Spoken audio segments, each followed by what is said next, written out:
민수기 32장 1절에서 9절까지의 말씀을 제가 봉독하고 9절은 함께 읽도록 하겠습니다. 하나님의 말씀입니다. 르우벤 자손과 갓 자손은 심히 많은 가축대를 가졌더라. 그들이 야셀 땅과 기르아 땅을 본즉 그곳은 목축할 만한 장소인지라. 갓 자손과 르우벤 자손이 와서 모세와 제사장 엘르아살과 회중 지휘관들에게 말하여 이르되 아다롯과 디본과 야셀과 니므라와 헤스본과 엘르알레와 스밤과 느보와 부온 곧 여호와께서 이스라엘 회중 앞에서 쳐서 멸하신 땅은 목축할 만한 장소요 당신의 종들에게는 가축이 있나이다. 또 이르되 우리가 만일 당신에게 은혜를 입었으면 이 땅을 당신의 종들에게 그들의 소유로 주시고 우리에게 요단강을 건너지 않게 하소서. 모세가 갓 자손과 르우벤 자손에게 이르되 너희 형제들은 싸우러 가거늘 너희는 여기 앉아 있고자 하느냐? 너희가 어찌하여 이스라엘 자손에게 낙심하게 하여서 여호와께서 그들에게 주신 땅으로 건너갈 수 없게 하려느냐? 너희 조상들도 내가 가데스 바네아에서 그 땅을 보라고 보냈을 때에 그리 하였었나니. 함께 읽겠습니다. 그들이 에스골 골짜기에 올라가서 그 땅을 보고 이스라엘 자손을 낙심하게 하여서 여호와께서 그들에게 주신 땅으로 갈 수 없게 하였었느니라. 아멘. 네, 오늘 이렇게 여러분 만나 뵈서 또 오랜만에 뵙는 얼굴 봐서 너무나 반갑습니다.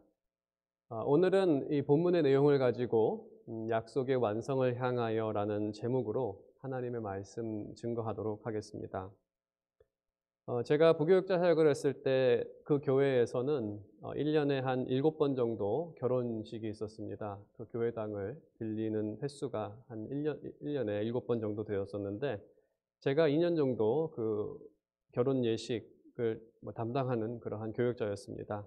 대부분 결혼하는 그 가족 측에서 대부분을 준비하기 때문에 협조적인 부분만 도왔는데 그 결혼식을 잘 보다 보면 이렇게 친척이 함께 도와주는 그러한 결혼식이 있고 또 신랑 신부 둘이서 때로는 신부 혼자서 모든 것을 준비하는 그러한 결혼식도 봤습니다. 한 번은 신부의 사촌이 웨딩 플래너로 자원해서 그 사촌이 모든 것을 어레인지하고 꽃, 음식, 테이블 설치 이런 것을 다 하는 것을 봤습니다. 반면에 한 번은 신랑 신부가 모든 것을 준비하는 그러한 결혼식이었는데 신랑이 테이블과 의자를 렌트를 했는데 그 렌트 회사에서 세팅까지는 해주지 않는, 그래서 결혼식은 2-3시간밖에 남지 않았는데 신랑이 혼자 땀을 뻘뻘 흘리면서 200개의 의자를 혼자 다 피고 있는 그러한 모습을 본 적도 있습니다. 당연히 너무나 안타까워서 그 모습이 당시 교회 안에 있었던 교육자들을 다 동원해서 돕기는 했지만 이렇게 이 가족이 함께 한다는 것, 이것은 너무나 좋고 아름다운 모습입니다. 하지만 지금 시대처럼 너무나 이기주의적인 이러한 시대를 살아갈 때에는 사실 도움만 받고 도움을 주지 않는 그러한 모습, 또 무언가 이 가족에게 무언가가 주어졌을 때 같이 나누지 않고 혼자서 독차지하려는 그러한 모습, 이러한 이기주의적인 모습 때문에 가족의 연합도 깨지고 심지어 결혼식을 할 때에도 같이 함께하면 너무나 쉽게 할 수 있는 것도 그렇게 혼자 책임을 다해가면서 힘들 수밖에 없는 참 그러한 모습을 보게 되었을 때 이 가족의 연합이 참 중요하다는 것을 생각하게 되었습니다. 사실 성경에서 이 이기주의적인 모습에 대해서 말하는 것은 사람이 이기주의적인 것은 그 내면 깊은 곳에 죄가 있기 때문에 결국 죄의 결과로 인해서 연합은 깨지고 또 사람이 함께 일하는 것은 참 어려워진다는 그것이 성경에서 말하는 진리입니다. 반면에 그리스도의 사역은 죄를 깨끗하게 했었고 또 거룩한 사람들을 만들었었고 당연히 그 결과는 하나됨으로 나타나야 합니다. 깨진 가정이 하나로 다시 회복되어지고 또 친척 간의 그러한 관계들이 회복되어지고 또 우리 사회가 하나 되어지는 모습으로 나타나는 것은 예수 그리스도의 그 복음의 결과로서 그 은혜를 받는 사람이라면 당연히 나타나야 하는 모습입니다. 이러한 말씀을 드리는 이유는 오늘 본문의 말씀, 이 본문의 말씀의 핵심은 바로 르우벤 자손과 갓 자손의 이기주의적인 요청으로 시작이 됩니다. 하지만 이스라엘이 그러한 일이 있었지만 그들이 돌이켰을 때 이스라엘이 하나 되어 약속을 향해 전진하는 그러한 모습으로 결말이 납니다. 32장의 마지막 내용입니다. 그럼 우리가 어떠한 그 내용인지 우리가 함께 살펴보고 이 말씀을 통해서 우리가 믿는 자로서 살아가야 한 그 모습이 무엇인지를 함께 생각해 보도록 하겠습니다. 1절에 기록된 것처럼 이스라엘은 전쟁에서 승리하여 많은 가축을 얻게 됩니다. 우리가 지난주에 살펴본 것처럼 미디안 전쟁은 하나님께서 그들에게 주신 전쟁이고 그 전쟁을 통해서 정말로 그들은 너무나 많은 가축을 얻게 됩니다. 하나님께서 주신 은혜였습니다. 그리고 원수는 전멸되어서 미디안 지역은 빈 땅이 됩니다. 그 땅에는 샘물이 많은 곳이어서 1절에 기록된 것처럼 목축할 만한 장소였습니다.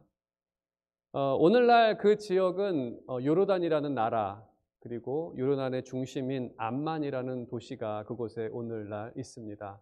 오늘날에도 그 암만이라는 도시는 팔레스타인 지역에서 제일 큰 도시이고 당연히 그곳에는 물이 있고 또 초원이 있어서 사람이 살만한 곳이기 때문에 암만에 가장 많이 몰린 도시가 되었습니다. 바로 그 땅, 고대 그 땅을 지금 달라는 것입니다. 광야에서 생활하던 그들, 40년 동안에 날마다 사막만 바라보면서 생활하던 그들에게는 정말 그 땅, 초원이 있고 샘물이 있는 그 땅은 그들 눈에는 낙원처럼 보였을 것입니다. 그래서 4절에 르우벤 자손과 갓 자손은 그 땅에 정착할 것을 허락해 달라고 여호와의 회중 앞에서 정식 요청을 합니다. 그러면서 4절에 있는 것처럼 여호와께서 이 땅에 있는 사람들을 멸하셔서 여호와께서 우리에게 승리를 주신고 그래서 땅이 비게 되었다라고 해서 이것은 하나님께서 주신 기회라는 것을 암시하는 구절입니다. 하나님께서 하신 것이다. 그럼 우리가 이 요청에 나타난 그들의 신앙을 살펴보도록 하겠습니다. 오늘 본문에 좀 자주 등장하는 동사 중에 하나가 1절에 가장 먼저 등장하는데 그것은 바로 그들이 그 땅을 봤다는 것입니다. 눈으로 본즉. 여기서 본즉이라는 이 단어가 시사하는 것은 모세오경을 전체적으로 놓고 봤을 때 무엇을 보고 판단하는 것은 불신앙을 의미합니다. 이브가 선악과를 보고 지혜를 줄 것으로 판단하고 먹었습니다. 거기서도 보고 아브라함과 롯의 이야기에서도 롯이 그 소알 지역을 보고 여호와의 동산과 같고 그래서 소돔과 고모라를 택해서 가는 그리고 광야 1세대 이들의 아비 세대인데 1세대도 가나안 땅의 높은 산성과 거대한 사람들을 보고 그 땅에 들어갈 수 없다고 판단하는 불신앙의 모습을 보였습니다. 모세오경에서 본다는 것은 그 불신앙입니다. 보고 판단하는 것은 하나님의 말씀을 듣고 판단하는 것과 대조적으로 말씀하고 계십니다. 보고 판단하는 것, 하나님의 말씀을 듣고 판단하는 것은 신앙과 불신앙의 그런 대조적인 모습으로서 특히 모세오경에서는 봤다는 것은 불신앙을 말하는 것입니다. 그래서 고린도후서 5장 7절에서는 믿는 사람은 이렇게 행동한다고 말합니다. 이는 우리가 믿음으로 행하고 보는 것으로 행하지 아니함이로다. 믿는 사람은 보는 것으로 행하지 않고 하나님 말씀을 믿음으로 행하는 사람, 그 사람을 믿는 사람들입니다. 그래서 들은 것으로 반응하는 것은 신앙이고 본 것으로 반응하는 것은 불신앙입니다. 그렇게 힘든 그 논리가 아니죠. 그럼 우리가 한번 우리의 신앙생활을 한번 생각해 보겠습니다. 현재 미국을 살아가는 우리에게도 우리 눈앞에 보이는 것은 많은 것들이 우리에게 유혹으로 다가옵니다. 지구상을 살아가는 대부분의 사람들은 기본적인 것만을 갖고 생활합니다. 선교지를 가보게 되면 캄보디아, 니카라과, 필리핀을 가보게 되면 대부분의 사람들은 그날 잘 곳, 입을 것, 그다음에 그날 먹을 것만 있으면 그렇게 생활을 합니다. 그것이 이 지구상을 살아가는 과반수 이상의 사람들은 다 그렇게 살아갑니다. 하지만 반면에 미국을 살아가는 대부분의 사람들, 당연히 하나님의 축복으로 얻게 된 것들입니다. 대부분의 사람들은 그 이상의 것을 갖고 있습니다.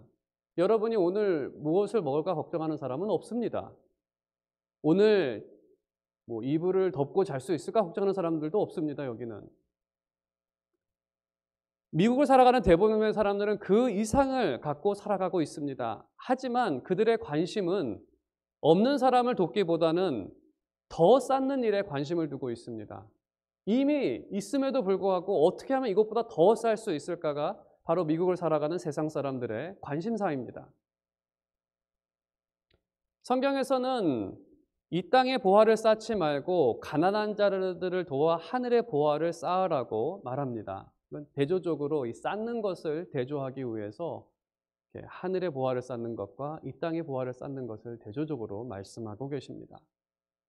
그리고 하늘의 보화를 쌓는 것은 천국을 따르는 크리스찬이라면 당연히 해야 할, 우리는 천국을 추구하는 사람들이기 때문에 당연히 해야 할 일입니다.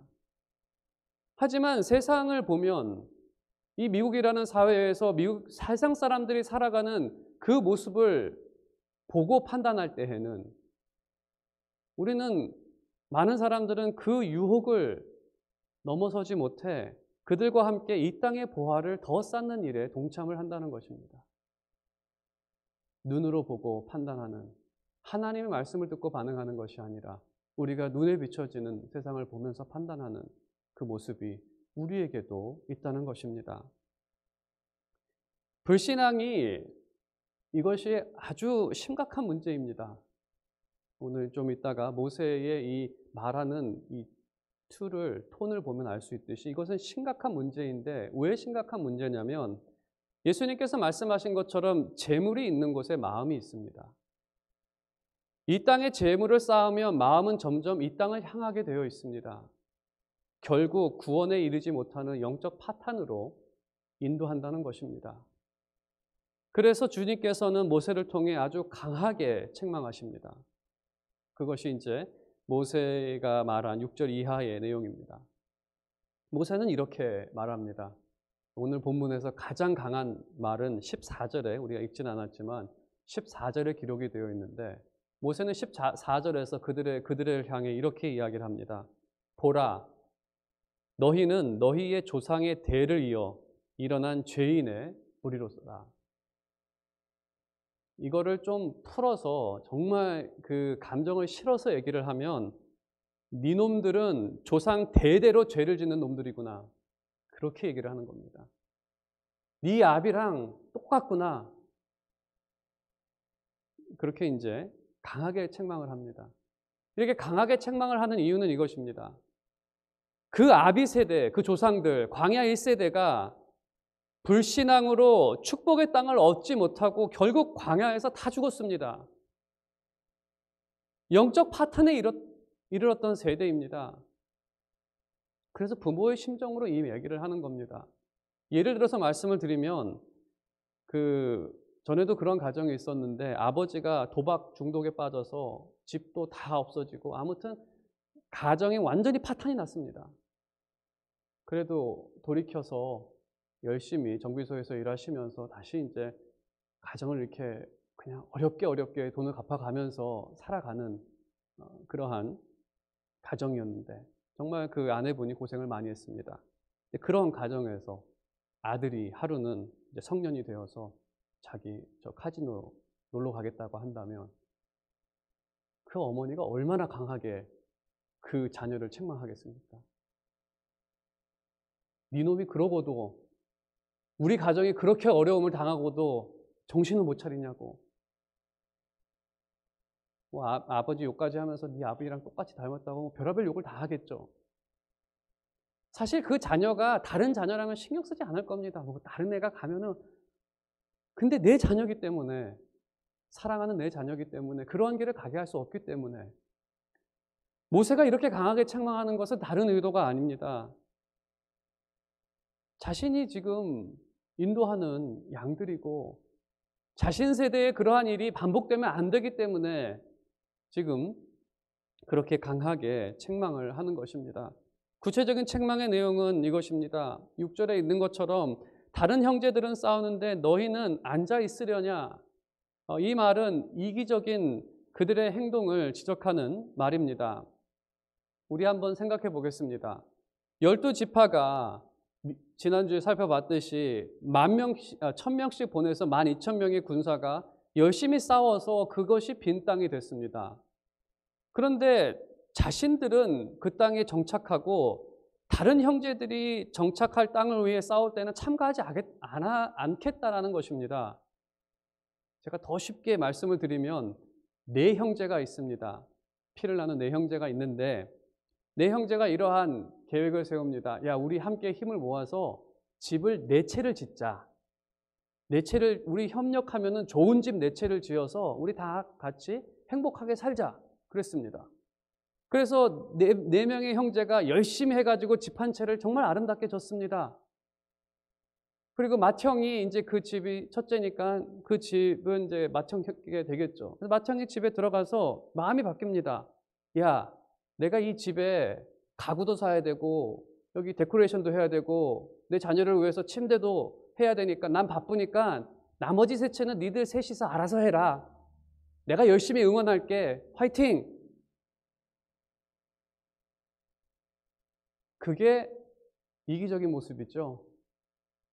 자기 집을 질 때는 네 명이 다 해서 졌는데 자기 집이 생기고 나니까 나머지 세 채는 뭐 너희 세 명이서 해도 되겠네. 그 말입니다. 너희들은 가만히 앉아 있으려냐? 다른 형제들은 자기의 정착지를 갖기 위해서 열심히 싸울 때 너희는 그냥 가만히 앉아 있으려냐? 두 번째는 다른 형제들을 낙심케 만든다는 것입니다. 마음을 닫게 만든다는 겁니다. 그 아까 전에 집 짓는 예를 들어서 말씀을 드리면 그런 맏형이 집 한 채에 떡 들어가 앉아 있으면 나머지 동생 3명은 어떻게 하겠습니까? 이제 대판 싸우겠죠. 그러면 집 내놔라. 우리 수고한 거 수고비라도 내놔라. 요구가 받아들여지지 않으면 아마 그 집을 막 부수고 대판 싸울 겁니다. 결국 연합은 깨지고 4명 모두 아무것도 갖지 못하는, 서로 협력했으면 아마 4명 다 아름다운 집에서 살았을 것입니다. 하지만 한 명이 돌아섰을 때 다른 사람의 마음의 문은 닫히고 그 아무것도 얻지 못하는. 여기서 심각한 것은 다른 형제들이 낙심하게 되었을 때 나머지 10지파도 결국은 싸우지 않고 약속의 땅은 아무도 갖지 못하는 그러한 곳이 되고 만다는 것입니다. 지금 이 이스라엘이 자기들 아버지처럼 하나님의 축복을 발로 차버리는 결과가 된다는 것입니다. 그래서 모세가 그것을 지금 계속 설명하고 있는 겁니다. 가데스 바네아에서 니들 아비들이 저기를 가서 보고 들어가기 싫어서 그 불신앙이 결국에는 이것을 쭉 얘기하는 거죠. 이것을 우리 신앙생활에 적용해서 생각을 해본다면 우리가 오늘날 하나님의 축복을 얻어 천국을 소망하며 신앙생활을 할 수 있는 이유는 누군가의 희생의 결과입니다. 우리는 이 복음을 거저받았지만 이것은 누군가의 희생에 대한 결과입니다. 그리스도의 희생이 있었을 뿐만 아니라 그 복음을 전했던 사람들이 있습니다. 제가 사역을 하면서 복음을 전하는 일도 힘들지만 시작한 영혼을 양육하는 일은 더더욱 힘들다는 것입니다. 그래서 저는 사역을 하면서 저에게 하나님의 말씀을 전하고 가르치던 분들이 너무나 고맙습니다. 왜냐하면 그것에 대한 수고가 상당히 크고 그분들이 그 길을 걷기 위해서 그 가정과 그들의 삶과 여러 가지 걱정과 힘듦과 기도 가운데에서 어려운 가운데에서 이것을 나에게 전하고 또 나를 양육했기 때문에 저 이전에 계신 목사님이 본 교회에서 23년을 헌신하셨습니다. 그 결과가 여러분입니다. 여러분의 신앙생활입니다. 그렇다면 그분에게 감사를 표현하는 것은 너무나 당연한 일 아닙니까? 그러한 사람들의 헌신이 있었기 때문에 우리가 이 자리에 있는 것이고 이 하나님 나라를 소망하며 축복 가운데 살아갈 수 있는 것입니다. 그리고 주님의 사역은 은혜로 성숙함을 입은 사람들에 의해 지속되어지고 있습니다. 지속되어야 합니다. 왜냐하면 교회는 아직도 가야 할 길이 남아있기 때문에 그렇습니다. 아직 싸워야 할 일이 있고 아직 싸움이 남아있기 때문에 아직까지 그 하나님의 나라에 들어가지 않는 하나님의 백성이 남아있기 때문에 우리는 이 일을 중단할 수 없는 그러한 상황입니다. 아직까지 복음을 듣지 않은 하나님의 백성이 있고 여전히 하나님의 말씀으로 양육이 필요한, 양육을 받아야 하는 사람들이 남아있기 때문에 그리스도를 믿고 양육을 받아 하나님께서 주신 다양한 풍요를 누릴 때 그 풍요를 나누는 것이 그 세대에게 요구가 된다는 말입니다. 하나님께서 각자에게 부탁하신 일이 있고 주님도 달란트 비유를 통해 교회가 열심히 일하라고 말씀을 하셨습니다. 우리는 교회 내부적으로는 영적인 어린 자녀들을 양육해야 합니다. 그리고 경제적으로, 심적으로, 영적으로 가난하고 낙심한 자들을 위로해야 합니다. 그것이 우리 교회 또 우리 각자에게 맡겨진 또 한 부분을 우리가 맡고 있습니다. 또 교회적으로도 우리에게 주어진 사역들이 있습니다. 선교의 일을 감당해야 하고 또 우리 주변에는 연약한 교회들이 많이 있습니다. 그 교회들을 우리가 섬겨야 합니다. 우리가 이것을 섬길 때 이전 내용을 통해서 살펴봐야 하고 기억해야 하는 것은 하나님께서는 이것을 감당할 만한 은사를 충분히 주셨고 우리 가운데 넘치게 주셨습니다. 혹 부족하다 하더라도 선한 일을 강구할 때 하나님께서는 당연히 주십니다. 사실 다른 형제를 위해 싸우는 여부는 능력에 있는 것이 아니라 마음의 문제입니다. 과연 그 마음을 열어서 그들을 도울 것이냐 돕지 않을 것이냐. 우리에게는 능력은 있습니다. 우리가 미국을 살아가는데 재정적 능력이 없다는 것은 그건 말도 안 되는 얘기입니다. 하나님께서 주신 은사와 은혜를 세상의 재물을 쌓기 위해서만 사용한다면 그래서 자신이 맡아야 할 부분을 책임지지 않는다면 그것은 이기적인 것이고 다른 형제들의 마음을 닫게 하는 것이고 그렇게 된다면 결국 아무도 이 일을 위해 싸울 사람은 남지 않는다는 것입니다. 오늘날 다른 형제를 위해 헌신하겠다는 싸우겠다는 사람이 너무나 없는 세대를 우리가 맞이하고 있습니다. 그 중에서 가장 현실적으로 제가 좀 피부에 닿게 온 것 중에 하나는 이 목회자로 헌신하는 사람이 없다는 것입니다. 지난번에도 제가 우리 교회에 전도사님이 이제는 없다라는 다 강도권을 받아서 강도사님들이 되셔서 전도사님이 없다라고 말씀을 드렸는데 전도사가 없는 이유는 지금 신학교에 아무도 오는 사람이 없어서 그렇습니다. 목회자로 헌신하는 사람이 없습니다. 제가 한 번은 여러 가지 이유가 있죠. 그것은 하나님께서 안 부르신 것도 아니고 그들에게 목회적 은사를 안 주신 것도 아닙니다. 우리 자녀들 중에는 정말 목회적 은사를 가진 자녀들도 있습니다. 하지만 제가 전에도 한 번 말씀을 드렸고 제가 한 번은 또 자녀를 목회자로 헌신하는 것을 방해했던 한 집사님을 그 집사님에 대해서 얘기를 하면서 헌신하지 못하는 세상에 대해서 책망을 하나님의 말씀에 책망을 하기 때문에 그것을 전달한 적이 있습니다. 그럴 때 한 장로님께서 저에게 그럴 만한 이유를 성도들이 그러한 이유에 대해서 저에게 이러한 말씀을 하신 적이 있습니다. 전에 목사님이 저 이전에 목사님, 오래전에 어떤 목사님이 제가 그 교회를 섬겼을 때 오래전에 목사님이 자기 자녀가 목사가 된다고 했을 때 목사님의 자녀죠. 그 목사님께서 그렇게 말렸다고 합니다. 목사 되지 말라고. 그래서 결국은 그 목사님 자녀가 의사가 되었습니다. 의사가 되었더니 목사님께서 다 강단에서 하신 말씀드립니다. 목사가 됐더니 그렇게 좋아하면서 자랑을 했답니다. 목사님께서. 자기 아들이 의사가 돼가지고 너무나 자랑스럽다고. 목사님께서 정말 그렇게 하셨고 그 목사님 자녀는 LA에서 의사 병원에서 행복하게 잘 살고 있습니다. 충분히 그것을 통해서도 하나님 섬길 수 있다는 거 저도 인정은 합니다. 하지만 그 장로님의 말씀을 들으면서 참, 아, 목사도 그런데, 목사도 자기 자녀 헌신시키지를 못하는데 누구 보고 자녀를 헌신하라고 말할 수 있을까? 이게 바로 우리가 지금 현재의 상황입니다. 헌신하지 않는.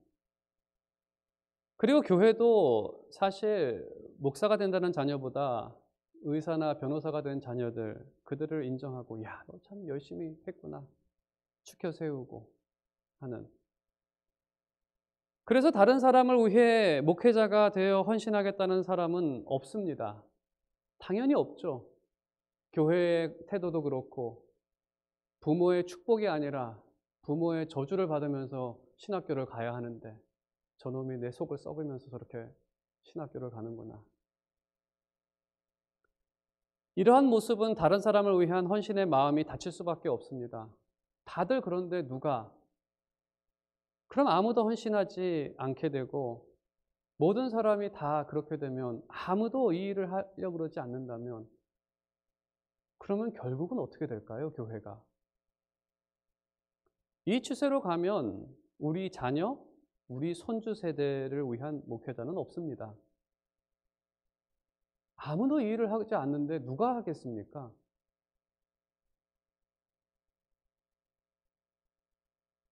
주님의 교회는 없어지지 않기 때문에 지구상 어딘가에는 교회가 있을 것입니다. 하지만 미국의 교회는, 특히 한인 교회는 없어질 수 있습니다. 이것이 그냥 제가 하는 얘기가 아니라 100년 전에 LA에 일본인 교회가 300개가 있었는데 지금 일본인 교회는 5개밖에 남지 않았습니다. 이게 그냥 제가 하는 말이 아닙니다. 정말 그렇습니다. 과연 손주들은, 저는 한참 얘기지만 내 손주들은 그 손주들의 영혼을 목자로서 책임지며 이끌고 갈 목사가 있을까가 염려되는. 당연히 우리 자녀들이 다 교회를 떠날 수밖에 없는 그러한 환경까지 되어가는 그러한 부분이죠.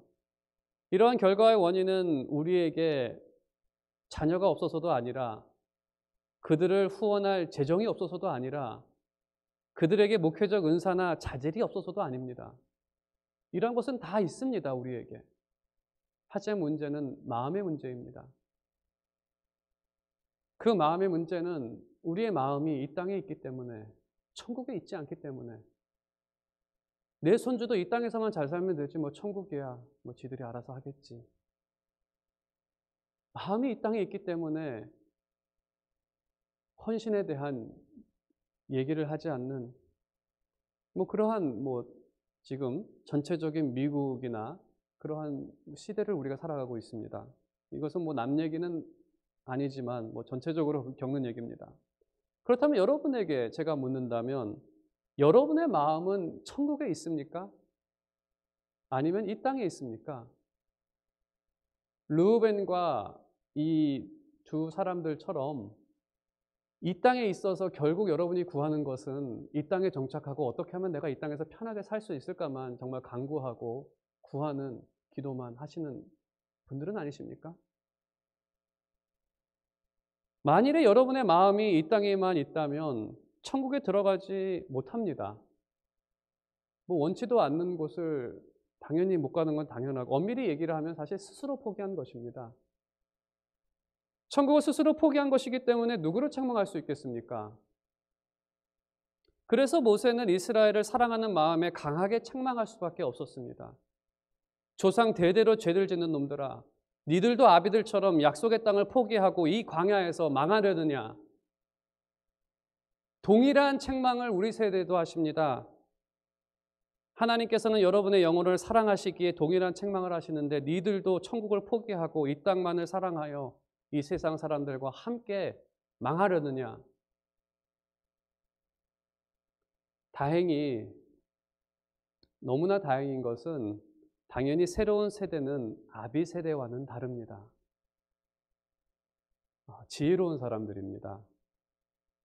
지혜롭다는 것은, 잠언에서 말하는 지혜는 책망을 듣고 돌이켜 순종하는 것이고, 어리석음은 교훈과 책망을 멸시하는 것입니다. 잠언은 이렇게 기록하고 있습니다. 1장 32절에 33절 어리석은 자의 퇴보는 자기를 죽이며 미련한 자의 안일은 자기를 멸망시키려니와 오직 내 말을 듣는 자는 평안히 살며 재앙의 두려움 없이 안전하리라. 1세대들은 다음 세대와 1세대의 차이점은 바로 이것입니다. 다음 세대가 오늘 본문에 있는 것처럼 지 아비 세대처럼 불신앙을 보였지만 다른 점은 모세가 한 책망의 말씀을 듣고 돌이켜 순종을 했다는 것입니다.